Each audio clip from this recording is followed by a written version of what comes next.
Good evening and welcome to Tucker Carlson Tonight. We have exclusive new reporting on a story that has turned Washington upside down and caused more intrigue than anything in the city I've seen in 25 years. As, of course, you've heard, independent counsel Robert Mueller's investigation has zeroed in on its first targets.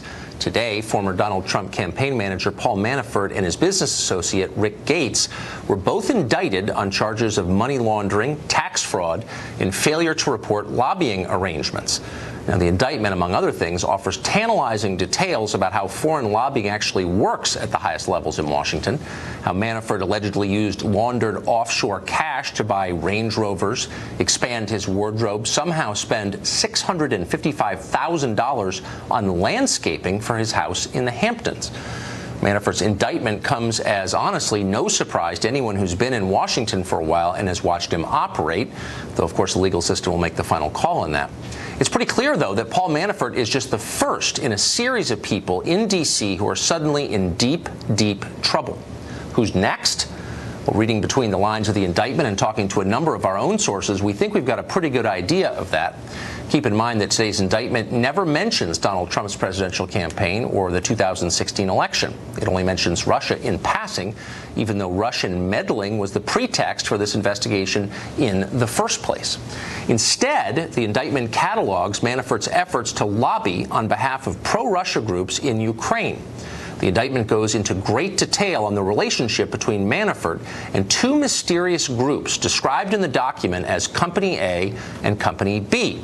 Those companies, we can report tonight, are Mercury LLC, that's led by former Republican Congressman Vin Weber, and the Podesta Group, founded by Tony Podesta and his brother John, whom you'll remember as Hillary Clinton's campaign chairman. None of this will come as a shock to viewers of this show. Last Tuesday, we told you that the Mueller investigation is no longer primarily a search for Russian collusion in the 2016 race. It is now a much far-reaching inquiry into corrupt lobbying practices across D.C., one that is very likely to ensnare figures close to Hillary Clinton. In press accounts, Mueller's investigation is still framed as a hunt for collusion between Donald Trump's presidential campaign and the government of Russia. Our source says investigators are, in fact, very interested in Manafort's behavior while he ran the Trump campaign, but otherwise that description is mostly bogus. The investigation has broadened now to determine which people and which organizations in Washington have spent years working secretly as de facto operatives on behalf of Russian government and business interests. The Podesta Group is chief among these. Quote, they are more focused on facilitators of Russian influence in this country, says our source, than they are on election collusion. The Podesta Group, he says, quote, is in their crosshairs. Well, that segment, which ran last week, provoked a snarling legal threat from Tony Podesta today, designed to shut us up. That's not going to happen, obviously, but we'll tell you a lot more about it in just a minute. Last week, we explained how Paul Manafort, used a sham group called the European Center for a Modern Ukraine to lobby on behalf of pro-Russian forces in Ukraine. Those forces sought a number of changes to American policy, changes to the Republican platform, for example. Some of the changes are obviously contrary to America's interests and values. Among them, they wanted the U.S. government to support the imprisonment of one of the Ukraine president's political opponents. Shady does not begin to describe this operation. Even some of Tony Podesta's own employees thought the whole thing was disgusting. Well, today's indictment confirms our reporting on this. It describes the Center for Modern Ukraine as a fake organization, merely, quote, a mouthpiece for the Ukrainian president, Yanukovych. The indictment also confirms that the lobbying groups Manafort hired in Washington, including Tony Podesta's, knew perfectly well that the Center for the Modern Ukraine was fake when they signed on to represent it.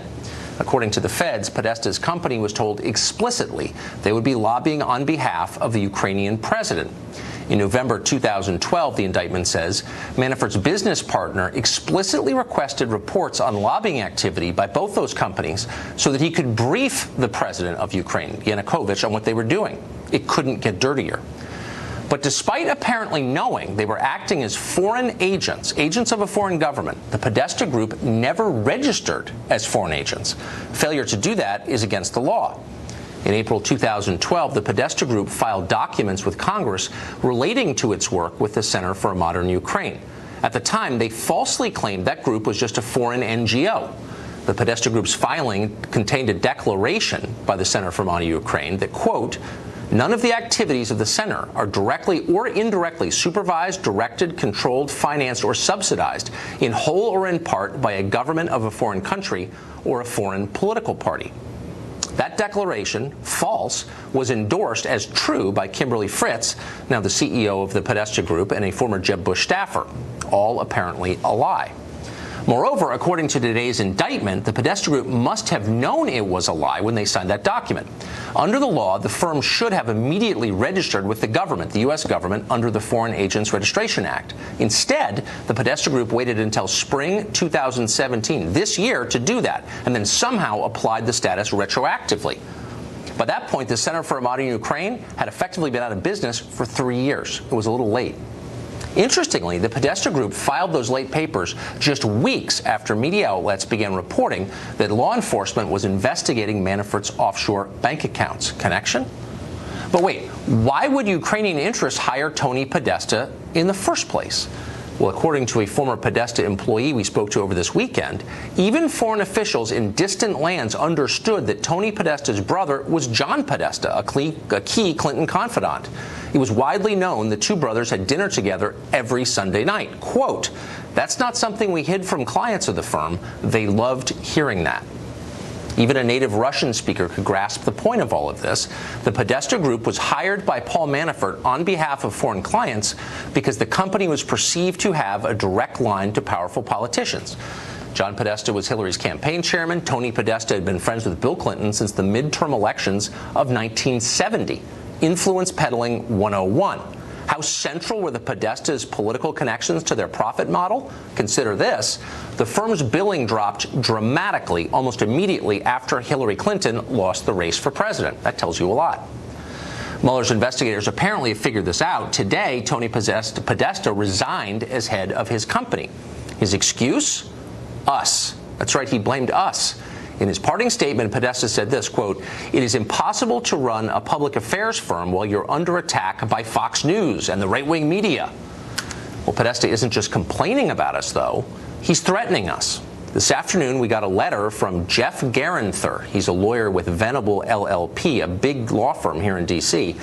The letter demands that this show, quote, "immediately cease and desist disseminating false and misleading reports about Mr. Podesta and the Podesta Group. It demands we retract and delete all our prior reporting on the Podesta Group and warns that if we don't do this, quote, Mr. Podesta may pursue legal action, including for damages, in order to fully protect his rights."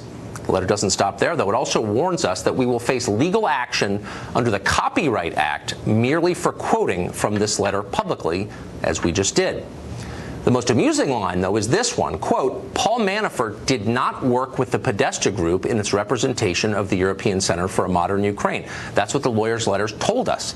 Apparently that lawyer hasn't read the Manafort indictment yet. In paragraph 22 of that indictment, we read this, quote, "At the direction of Manafort and Gates, companies A and B engaged in extensive lobbying on Ukraine." The indictment also says that the Podesta Group and Mercury were selected personally by Paul Manafort to lobby on behalf of Ukrainian interests. So if John Podesta's legal team has a complaint, it's not with us, it's with the Department of Justice and the Mueller investigation. But maybe we're being too literal about this, probably so.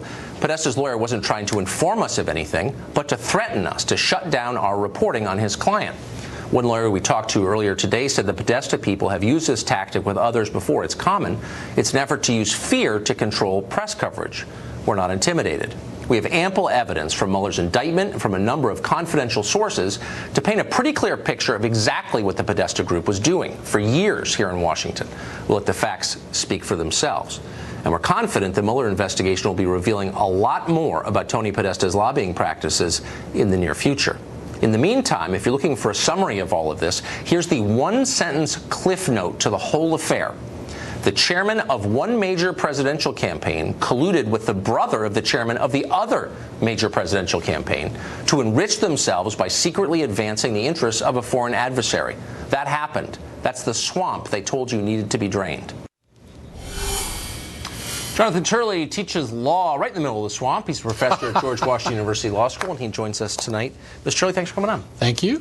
So you don't often hear of people prosecuted for violating the FARA Act, the legal requirement to register as a foreign lobbyist when you lobby for a foreign government. A lot of people here do it. Very few, relatively few register. Why is that unenforced? Well, it's only been a handful of prosecutions, and to have it in this mix is odd. It's like, being chased by a bunch of Rottweilers and a Chihuahua. It's not exactly a fierce charge to face, but it was brought in this case, and I think it sends a signal to others, like Flynn, like Tony Podesta, that these are charges that could be brought. I think this indictment is saying that the special counsel is prepared to indict anyone for anything within his mandate. But he's clearly focusing on these types of financial transactions and registration violations. Now, FARA violations are a bit deadly in one sense, and that is some of these violations are registration violations. Jurors tend to treat those as basically cut and dry. If they're convinced that you had to file, then you're guilty. So you can secure these types of convictions, but they're in a mix with very serious crimes. Well, but they seem I mean, look, this whole investigation appears to be focused on the question of foreign influence. How do foreign governments affect American policy? Yeah. The decisions our government makes. And there is a law, it seems to be a meaningful one, saying if you're doing the bidding of a foreign power, you have to tell us about it. Why is that considered a small violation? Well, it's small because it's often been dealt with administratively. When you violate it, the response, like the Podesta group did, was to retroactively file, and the Department of Justice has allowed that. Clearly, Mueller is not following that pattern. He is taking the view that, if you violated FARA, we can charge you criminally, we will.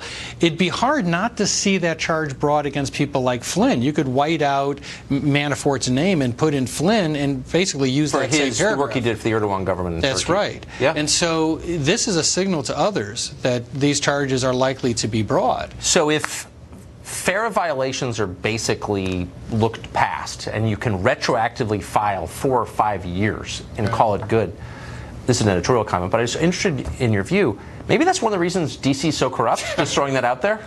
Well, when this first happened, when we went into the Russian money, my first response was Washington's awash with Russian money. And the public are about to see that. This city has a real sordid side to it. And not just Russian money. Absolutely. And people do influence peddle, and it's not exclusive to any particular party. And so I think what the Democrats are going to experience with the Republicans is that investigations are a lot like Saturn. They devour their own. And you're going to see an expansion here, clearly, bringing in other people. And the focus does appear by Mueller to be on the lobbying aspect, and you're right. This could actually be a historic this series of disclosures for the public. I think the public has no idea the level of influence peddling in Washington. And I don't care who's swept up in it. If you're working on behalf of a foreign power against American interests, I hope you're exposed. I really do. Well, I think they will be. Good. Thank you. Thanks, John Shirley, great to see you. Congressman Eric Swalwell is a Democrat representing the state of California. He joins us tonight. Congressman Swalwell, have you ever had contact with people from the Podesta group? Well, I mean, yes, I've met Tony Podesta and John Podesta before, but Tony Podesta is the one who runs it. John Podesta is just his brother. But Tucker, but I'm wondering. The name you should mention is George Papadopoulos. You didn't mention that name. He pled guilty to working with the Russians and then lying about it to the FBI. That is absolutely right. You're not. Well, I mean, I think there are many stories of the day, and this is not simply the story of the day. It's the story of the last 30 years that I've been in D.C., where foreign governments control what the U.S. government does, and nobody out there beyond Washington even knows that it's going on. But only one team is under investigation for working with the Russians. That's not true. That's actually true. Look, it's not even about teams. Russia attacked our democracy. Today, someone pled guilty to lying about working with the Russians. We now know that the Podesta group, and by the way, Mercury, which is run by a former Republican congressman, I'm not flacking for them. I'm just being honest. I think it's a big deal if foreign powers give money to lobbyists and then it changes the way the rest of us live, and we don't know about it. Well, Podesta Group's never given money to me, but what I do know is the Russians worked to help Donald Trump get elected. Donald Trump's team went over to Russia and tried to receive information about Hillary Clinton. But we also know from the indictment today, we know that from the indictment today that Paul Manafort, who chaired Trump's campaign, but was working with this Democratic firm to influence members of Congress. We don't know which members of Congress because you guys haven't disclosed it. Why should the Congress be allowed to hide their meetings with foreign lobbyists from the public? Well, they never worked with me. No, I'm asking a serious question. I'm not accusing you. Yeah. But, there are a lot of, 534 other people in both houses, and they meet with foreign lobbyists, and they don't have to disclose it. Why is that? I'm all in favor of as much disclosure as possible. But why doesn't it happen now? And that's why it's so frustrating that Donald Trump's team lied over and over and over about their contacts with Russia. You're part of a body and now that's been exposed. Hold on, that is routine. Look, this is in the process of being exposed. This stuff is going on at many levels. Doesn't that bother you? A lot. That's why I'm asking you these questions. And you're part of it, because the body you serve in hides it from the public. Why is Congress allowed to hide meetings with foreign lobbyists from the public? I don't understand that. I am doggedly focused right now on a country that attacked us. Yes. A campaign that including worked in the with that Congress where country, you work. And making you're sure part that of that's this. exposed. No, I'm asking you. Again. I'm asking you. Yeah. I'm in favor of more disclosure. But how about total disclosure? How about if a foreign lobbyist from Russia or any other country, Turkey, any country, meets with any member of Congress or their staff, why isn't it disclosed now? It should be. But why isn't it? It should be. What have you done? The Republicans are in the majority. If we I have the agree. majority, Look, I agree. I'll be the first to run out there and say, let's do that. I haven't heard you mention that, though. Yeah. It's almost like Congress has a special carve-out where you can kind of do whatever you want, no one knows. You know, I have an issue right now where I'm trying to get, as much progress on an investigation where barriers are being put up every day. I think Congress is erecting its... Well, hold on. No. The investigation today told us, and it's in the indictment. I know you read all 31 pages. I did, spellbound this morning. There's actually more pages than that. There are 14 pages of a guilty plea of a guy who was a senior foreign policy advisor who Donald Trump called an excellent guy. Well, if he was a senior foreign policy advisor at the age of 30, for no pay. I mean, that's the president's judgment, not ours. Well, okay, look. But I'm just saying, the indictment says that these guys, Manafort, who just got indicted today, Gates, who worked for him, hired these two firms, primarily, I think, the Podesta group, and the Podesta people sent lobbyists up to the Hill to lobby on behalf of pro-Russian Ukrainian politicians. They met with a bunch of different members of Congress. When are we going to find out who they met with? Yeah, after we find out who on Donald Trump's team worked with Russia. After? You're in Congress right now. Why they continue to obstruct. Why are you obstructing it? Because why don't you go up there and demand Nancy Pelosi order every Democratic member who met with a Podesta group rep on behalf of Ukraine to admit it? Do you think this is more important than our democracy being attacked and still being under attack? This is our democracy being attacked. It's the Congress, our legislative body in which you serve, met with Russian agents, and they're not telling us who. And I don't know why. At the very moment we're talking about, what did Russia do to hack our democracy? Anyone you who were part of it. Should say that they met with a Russian agent. No, it shouldn't be voluntary, because what member of Congress say, oh, by the way, I was part of the hacking of our democracy? Why don't you make them? Russia. Not Russia. You're calling me Russia. I love it. We're under attack. We need to stop a country. And you were standing right at ground zero for that attack. And I mean, you were right there. Don't act like this was happening in someone else's Congress. This was the American Congress. Well, I'm not saying it was. I'm saying you're here as not just a congressman, but a member of a larger body, a member of Congress that was implicated today officially by the Justice Department as part of this conspiracy to subvert our democracy. Let me tell you I'm asking, what are you doing? I'm under? A country attacked us. A presidential campaign worked with that country. I can't even get my Republican colleagues to be curious enough to understand. Really? Well, let's challenge. start a moment of bipartisan comedy, as they used to call it, with a T, not D. And why don't we both agree that every member of Congress should voluntarily tomorrow morning reveal every foreign agent he or she has met with in the last 10 years? Great. Let's call for that right now. More disclosure. Will you do that? No, not more disclosure. I'll tweet it at you tomorrow morning. Specific disclosure. You'll hear it from Why don't you look into the camera and say, that, my colleagues, if you met with the Podesta Group's agents of Ukraine, please admit it. My colleagues should worry about a democracy that was attacked and a presidential campaign that covers it up. That's the most important thing. What about a Congress that covers it up? The campaign's over. The Congress is still there, I noticed. Let's get traction on that, because that's our democracy. How much money do you think Tony Podesta gave to the DCCC last year? Did you take any money from them? Tucker, no. He gave $30,000. And I'm wondering, all the people who are benefiting from Russian money flowing through the Podesta Group, are they going to give it back? Let's just talk American to American. I am. That's what I'm saying. I'm saying the Congress of the United Politics States aside. was subverted. No, it's not political. Do you agree that Russia attacked us? It sounds like they were up and walking the halls of your building, suborning members. That the Trump campaign has lied about the contacts they had with Russia? Well, I don't know. It sounds like a guy got indicted today. You don't see me defending that. I do see you everything we can to make sure it never happens again? Yeah, by starting within their own backyard, admitting their own complicity in this. I didn't come here to defend one person. I came here to defend America. You didn't come here. You didn't come here to have the truth thrown at you, which is the body in which you serve is every bit as much of the problem as any other body in Washington. The Congress is influenced by foreign powers all the time, and you know it, and they won't admit it. No, I think a Trump campaign worked with the foreign power. Now we have to unwind. All right, figure out what happened. That's great. We'll get those members of Congress. Congressman, you're a brave man, as always, to come up. We can never get Democrat except for you. Thank you. Ooh. Why have calls to investigate Hillary Clinton's connection to the Russians been ignored for months? We'll investigate that ourselves, because we have no choice. Stay tuned.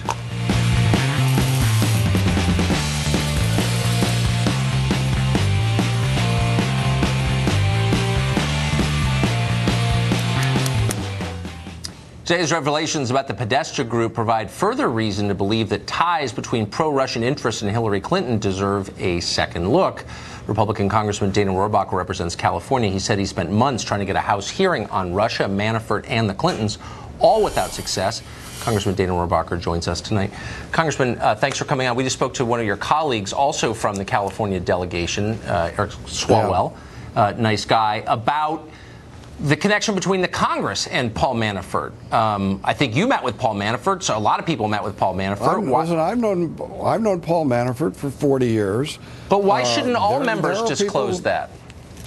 Well, I don't know exactly how much relationship he had. He was a major lobbyist, as you have lobbyists in the Democratic side and the Republican side. Right. But what's important right now at this moment is that Paul Manafort has not been charged with something that he did during the Trump campaign. What we were told was this special prosecutor is supposed to look at what was going on where Trump supposedly colluded with the Russians, and the stealing of the Democratic National Committee emails exemplified that theft. Well, Paul Manafort has been charged with basically tax evasion and money laundering for something that happened way before the election. It had nothing to do with Trump before that. Now, if we're going to do that, why aren't we looking into Hillary, where it's not? I mean, I think Paul Manafort was supposed to have $18 million he's supposed to have some way evaded taxes on. Well, what about Hillary, who got $150 million for the Clinton Foundation, and Bill Clinton, who got $500,000 in his pocket by these very same Russian oligarchs? And guess who was supposed to investigate that? Mr. Mueller himself. He was the director of the FBI. And let me just say this, Tucker. I had a witness that was basically a secret witness. He was an informer to the FBI. They had an operation going there to watching what was going on with the Clintons and these Russian oligarchs, and he was placed under a gag order. Mueller kept him under a gag order all this time, although no charges were ever filed against the Clintons. That gag order, we finally got it released a couple days ago. And look, when people look back, who's being corrupted? Okay, no corruption is good. I mean, that's as simple as that. But having these people claim, you realize now, they never talk about the emails that were being hijacked by the Russians from the DNC, because now we know that the Russians didn't do it. And so they've dropped that.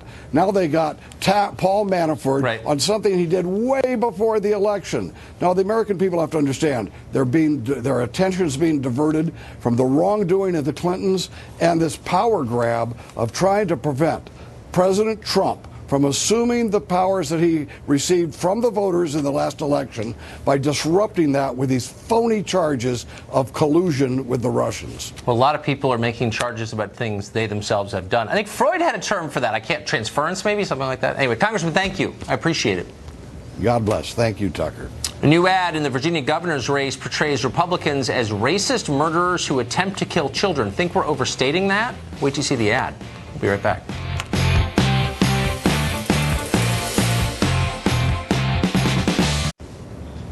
Well, a new ad by the Latino Victory Fund in the Virginia governor's race portrays supporters of Republican Ed Gillespie as violent racists who want to murder kids. Think we're overstating? Watch this.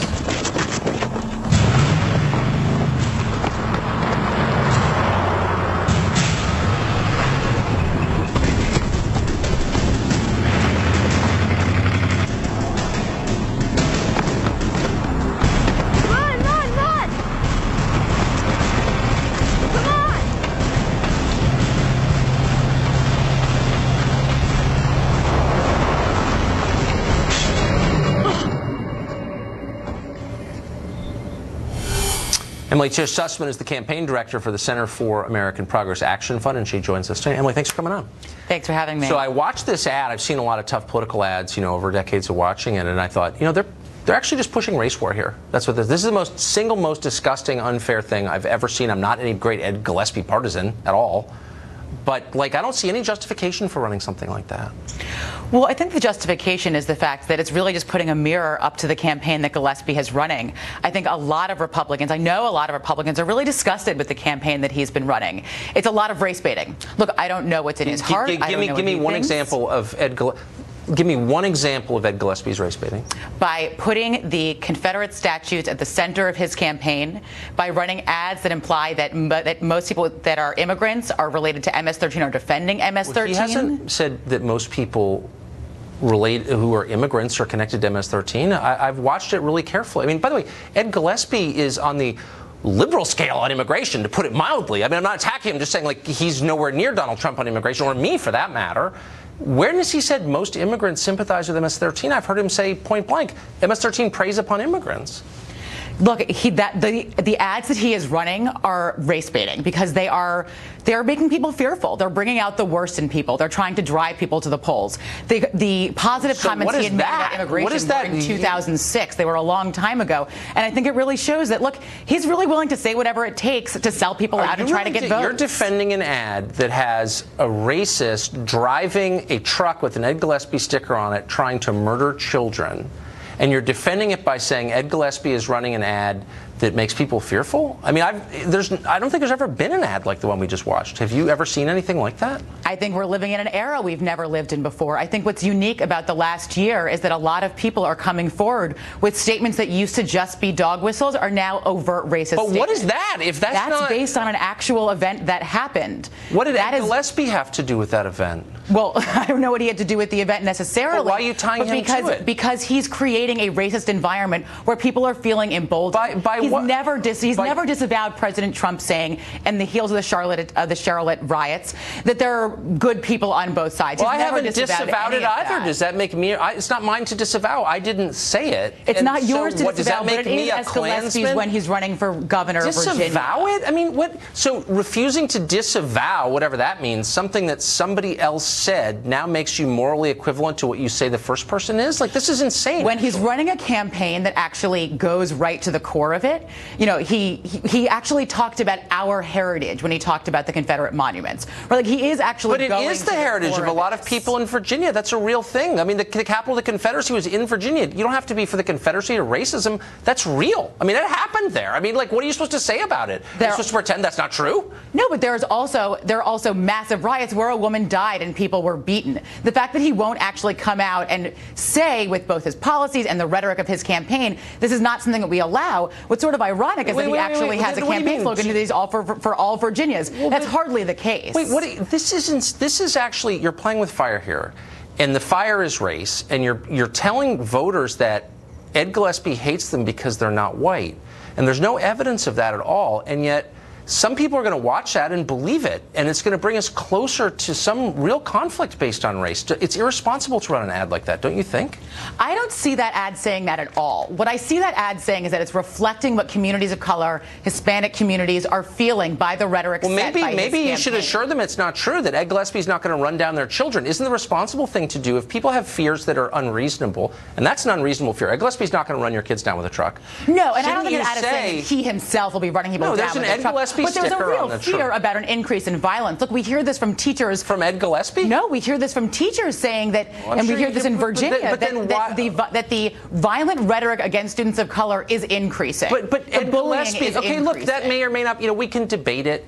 But Ed Gillespie, here I am flacking for Ed Gillespie. I'm not like a huge supporter of Ed Gillespie, but I'm offended by the unfairness and the creepiness and the race-baiting quality of this ad. You don't see that at all. You're suggesting that Ed Gillespie wants to kill minority children. That's not a problem. I am not suggesting that, but I do think that it does need to be called out that this is the impact on communities of color and minority communities when you run a race-baiting campaign. But wouldn't it be helpful to run an ad to minority communities and say, hey, you may fear that Ed Gillespie wants to kill you because you're non-white, but that's not true. That's far from we don't agree with Ed Gillespie on a lot of things, but he's not a Klansman who's going to murder you. Wouldn't that be more helpful? Why don't you do that? No, they would not be more helpful. Oh, because that wouldn't help you win the race. No, I get it. So it's like whatever it takes. Well, that's exactly the point. America, no that problem. He may actually have a different perspective on immigration, but he's willing to run these ads that are race baiting. That's exactly the point. He's willing to do whatever it takes. We've defined race baiting to be like whatever we disagree with. I've noticed that. Because I think Ed Gillespie is way too liberal on immigration. So where does that put me?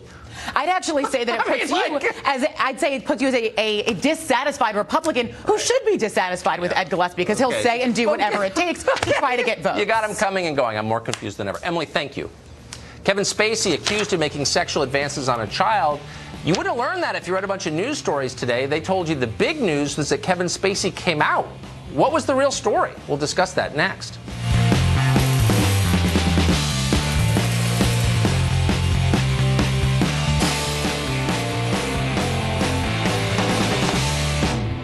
Have you heard the breaking news? Kevin Spacey is gay. Like you care. Oh, yeah, there's something else. He may have tried to force sex on a child. That was buried. On Sunday, actor Anthony Rapp accused the House of Cards star of making sexual advances on him when he was just 14. That's a big story, obviously, but many news outlets focused on Spacey's response to it. That was written by publicists, in which he came out of the closet as gay. ABC News, Reuters, and the New York Daily News all headlined with Spacey's announcement rather than the child molestation allegations. And I'm sure that was, of course, exactly the point. Chadwick Moore is a gay writer and journalist based in New York, and he joins us tonight. Chadwick, it seems like the most cynical possible response. Look, I don't have any idea what happened with Kevin Spacey, who I've got nothing against, by the way, and this guy, lo those many years ago. But whether or not he's gay hardly seems like the headline. It's extremely cynical, and it started to work. When I saw this last night, when I saw his press release, I thought, okay, brilliant PR. What's going to happen next is he'll be on every daytime talk show. He'll become a hero. His professional value will go up. He'll talk about how the troubles of being closeted in Hollywood and homophobia. Well, and that is what started to happen, as you mentioned. The headlines coming out. ABC News, for one, the headline was about Kevin Spacey's emotional tweet coming out.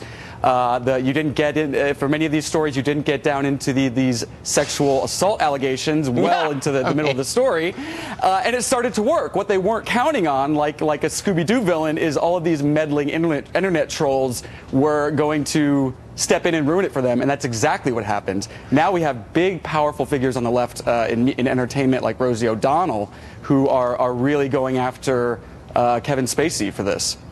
Yeah, I mean, it seems, other than that, Mrs. Lincoln, how was the play? I mean, talk about burying the lead. Why would news organizations play along with what's so obviously a public relations strategy? I heard his show got canceled. It's a shame that we don't have a metaphor for a crumbling failure. This seems to be, it's typical that these people are so much in bed with one another that it doesn't even occur to them that this reaction would be like this, that people would catch on to this and see how disgusting this was. Now, don't be mistaken for 1 second. If Kevin Spacey had been a good gay in Hollywood, if he had come out years ago, because people have known that he's been openly gay, basically living as an openly gay man for a long time, if he had come out, if he'd been at the GLAAD Awards every year, if he'd been on the cover of Out magazine, if he'd been this outspoken member of the gay community, they would not be dragging him like this. They would be trying to bury these 14-year-old, these allegations about that this person made when he was about things that happened when he was 14 years old.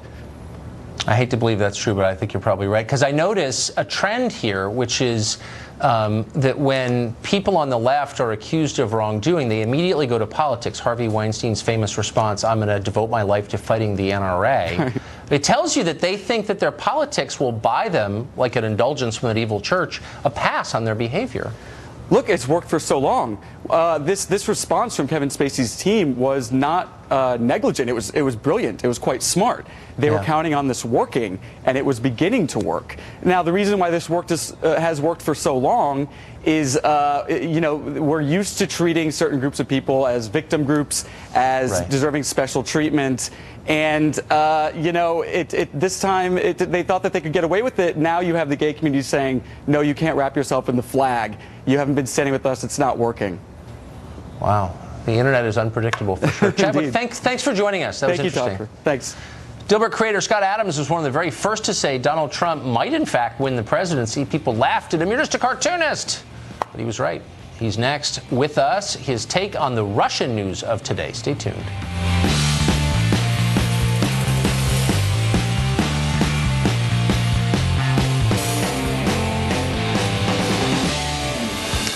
Scott Adams created the Dilbert comic strip. He's a genuinely interesting thinker, whether you agree with him or not. He blogs online. He was one of the very first people to explain Donald Trump's appeal and suggest he might be able to win the presidency.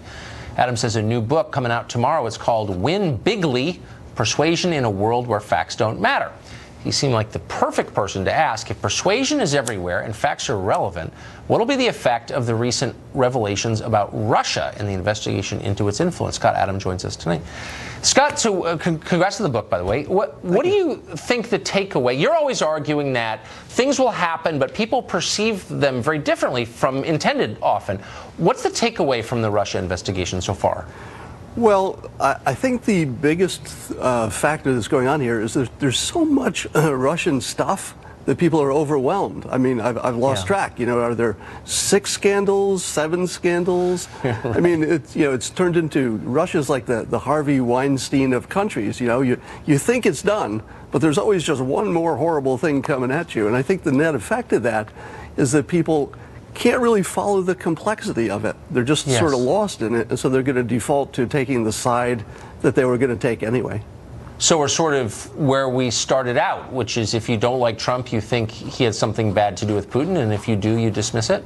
Yeah, there's a strange situation going on now. If you look at this whole Russian drama, you know, the whole totality of it, and you look at the players, you've got, you know, in a sense, you've got the lowest rated popular president ever, but he's in a drama with lawyers and Putin and Hillary Clinton.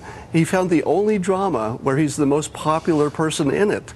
So I don't know what were the odds of him being the most popular person in the biggest story, but somehow we found you know, a set of characters who are less popular than he is.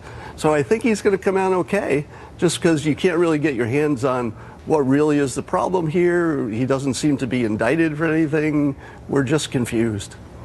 Things occur to you that do not occur to smaller brains like mine. So it's always fun to talk to you. So to your book, it's about persuasion in this weird world, internet-infused world we're living in. If you could give one piece of advice about persuasion, what would it be? Keep it visual. Visual persuasion is the best. You know, other than scaring people is the best, but I don't like to give that advice to go scare people. That is true. It works. Yeah. But if you're going to try to sell a border, you know, a border solution, don't say, I think I'd like to put together a patchwork of different border security depending on the terrain. You want to say it's a wall, a big, beautiful wall. If you want to say we've got to do something about ISIS, don't say they have an ideology that could be dangerous to us. They're bad people. You want to say they're chopping off heads. They're putting people in cages and drowning them. You know, that's the President Trump method, and it's very powerful.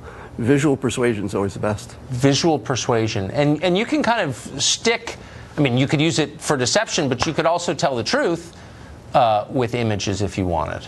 Well, yeah. I mean, we've got to a weird point in history where, you know, we used to say that pictures don't lie. Yes. But now they lie all the time. And not just because they're photoshopped. It's stuff taken out of context. You see any photo of a bad person with another bad person and they seem like they're hugging, you always wonder, is that head photoshopped on there? You know, is Kevin Spacey really with this person? Is you know, Weinstein with this person? You can't trust anything anymore. No, I work in TV. I know. Scott, it's great to see you. Congrats on the book. Thank you. Today is one of the biggest news days of the year, and Fox is covering it with a full slate of primetime shows, a couple of them brand new. Shannon Bream is going to be live at 11. Her show debuts tonight, but you're going to see her first after the break on this show. We're happy to have her. Right back.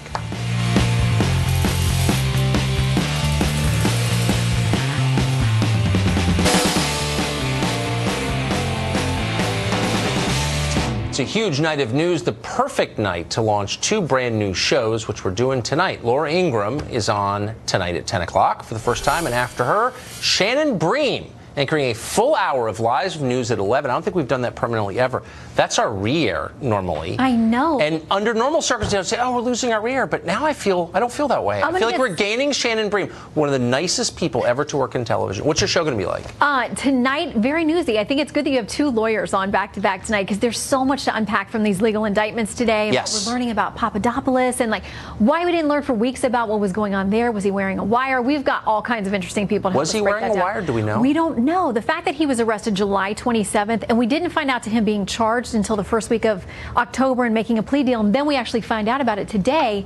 You know, in the some of the unsealed file today, it said that he was a proactive cooperator and that if they had released that he had this arrest and appearance, that it may tip other people off and they might just start destroying evidence. So it makes you ask, all those weeks we didn't know anything about it, was he wearing a wire? Was he collecting I'm just glad I didn't have drinks with him during that period. Or did you? No, I absolutely didn't. So you're live at 11. Are you ready for it? I mean, this is we have soon, no choice. 2 hours. I think that it's do or die time. We've got a former federal prosecutor on who has worked with a lot of the Mueller team.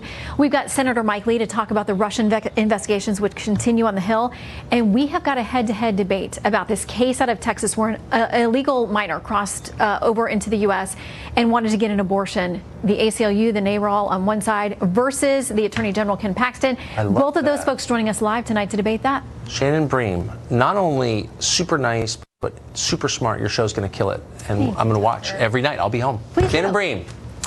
The first episode, Fox News at night, 11 p.m. it debuts. Our re-air now is at midnight on the East Coast. Laura Ingraham launches too at 9 o'clock, which is going to, 10 rather, it's going to be fantastic.